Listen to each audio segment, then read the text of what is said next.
Keçmiş bir kölgədir, həmişə arxanca gəlir. Yəqin ki, bu ifadəni eşitmisən. Əslində bu ifadə insanlar üçün o zaman əhəmiyyətli olur ki, şəxsin yaşadığı acı yaralar, xəyanət ola bilər ya da özünün etmiş olduğu yanlış davranışlar ola bilər. Hansı ki, cəmiyyət tərəfindən bu davranışları edərkən insanlar qəbullanmırlar.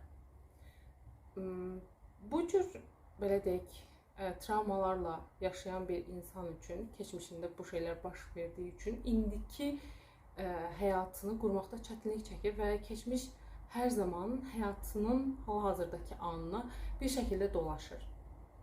Amma əgər biz keçmişdə yaşadığımız hadisələri, biz onları ləkə kimi, biz onları belə deyək, qəbul olunmaz bir acı kimi, xəstəlik və s. hər nə yaşamışıqsa, görəriksə, əlbəttə ki, o bizim hər anımıza kölgə şəklində arxamızca sürünəcək.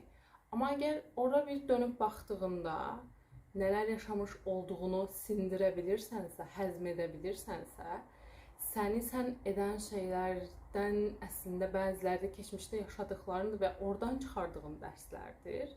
Təbii ki, o zaman keçmiş sənin indiki anına sadəcə işıq tuta bilər və gələcəyini aydınlatar.